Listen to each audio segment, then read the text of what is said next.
Hello ladies and gentlemen, and welcome back to Down to Earth Astronomy. We are continuing the small exploration series. If you haven't seen the first video, I suggest you go back where I talk about the ship and the fittings. But as you can see, I left the station, and currently we are quite a good distance away from home, as you can see here.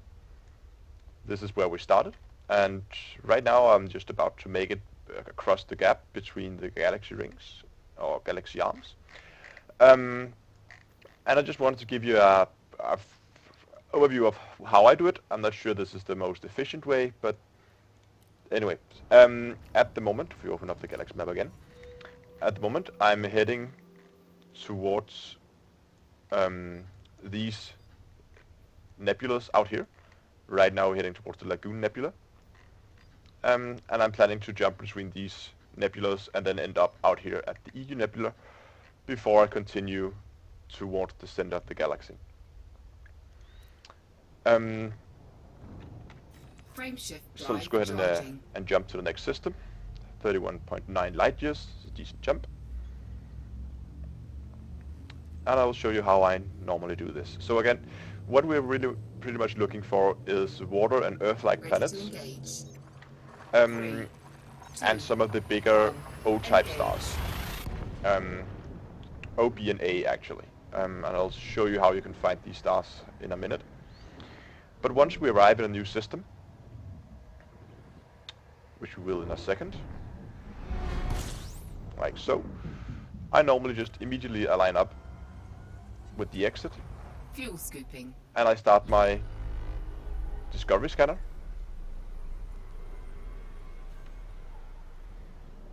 And we found one new astronomical object, which wasn't a lot. So I'm going to open up the system map, have a look, and there is no planets, nor is there any of the big blue or white stars. So in this case, we would just move on.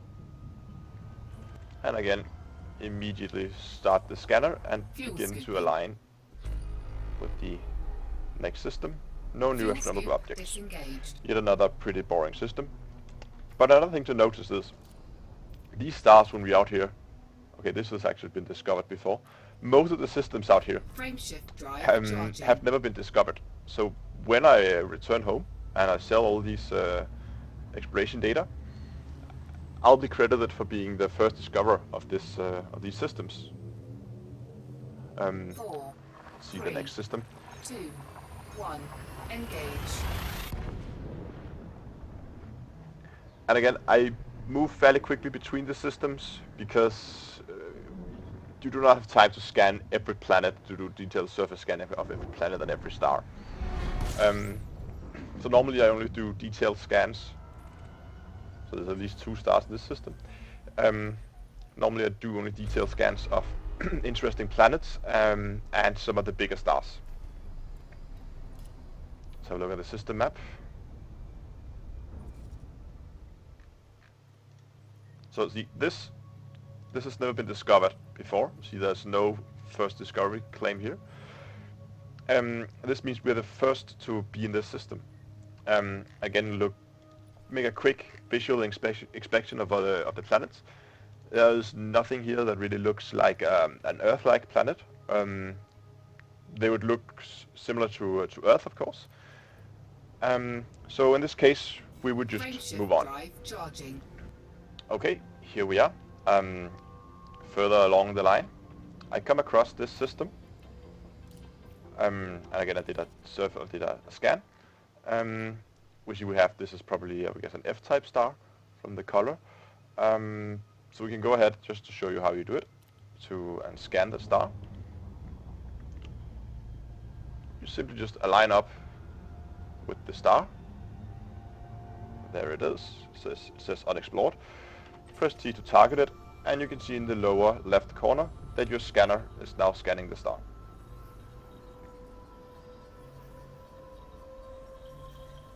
And once it's done, we will get an info box. And as I said, F-type white star. But more interesting, when I did the system scan, I noticed this planet. This could be a water world. It looks kind of bluish, so I think I'm gonna go there and have a quick look. It's only 1,000 light seconds away, so that's not too bad. You'll get used to the distances. I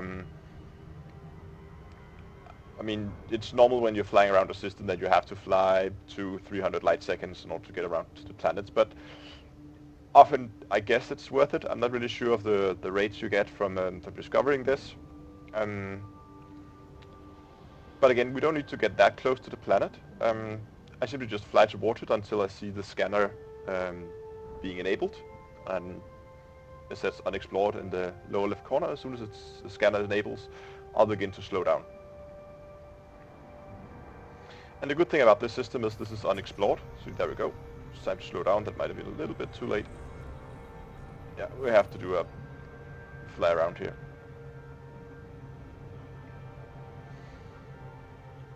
Oh, to get some distance to the planet. Really making a mess of this. So the range at which the scanner enables is dependent on the size of the planet. So the smaller the planet, the closer you have to be. Let's try to get a little bit closer just to get a good look at the planet. They are pretty. I mean, the planet models in this game is amazing.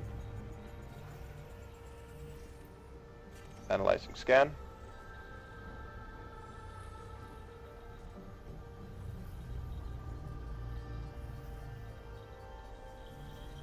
Okay, we didn't get any results, so scanning it again apparently. Yeah, we got it. Water world. So the two best type of planets are water worlds and Earth-like planets. And of course, Earth-like planets suitable for life is definitely the best. If we just slow down here. But in this case, if we open up the system map, we found a new water world. That water-rich atmosphere. So this planet is undiscovered by anyone. So when I return, I'll probably get first discover from this planet. And you get a quite decent bonus for being the first to discover a planet. You also get bonus just for doing the scans and doing the surface scans of the planet. So even though the planet is discovered, it's still a good idea to go out and actually do the scans. And we'll just have to find my star. This is where we're heading. Plot a route. None of the other planets in the system was interesting, so we're just gonna continue to move towards our destination.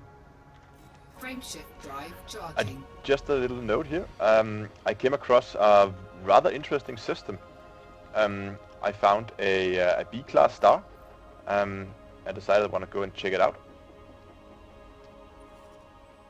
So as you can see here, we have this huge B-type star. And the funny thing is, around this star we have, 7 protostars. These are, as you can see, I'm not the first to discover them, of course. But these stars, as you can see here, T-Tauri stars, these are protostars. They are not fully formed stars yet. And that's the thing when you get to these huge stars. The larger a star is, the hotter it is, the shorter its lifespan is. So as you can see, the lifespan of this is only 104 million years, which is not that much for a star actually. So this is a very young star. This is a very young system. And that is what you would normally find at the edge of galaxy arms, which is where we are right now. Because as the galaxy arm rotates around, it destabilizes the gas as it slams into the gas clouds. So this causes the gas clouds to collapse, forming new stars. So in this area, at the front edge of the galaxy arm, this is where you will find most of these young stars. You'll see a lot of star formation here, and because we are close to a nebula, of course, that helps it even more. So what happens in this system is you form the initial star in the middle. And there are several other stars out here which has not formed yet. They are still collapsing. Very interesting. I think this is a very funny system with very odd with the 7 stars orbiting a blue star. I just thought you guys would find this interesting. And this is the kind of stuff you will encounter when you begin to fly around. You will encounter these odd systems. Yeah, just a fun note. I'll continue towards the nebula, and you can join me there. Okay, here we are. We made it to the Lagoon Nebula. As you can see, we are at the center. I'm gonna be moving on, probably towards these nebulas out here, going on to the Mega Nebula, and then heading off towards the Eagle Nebula.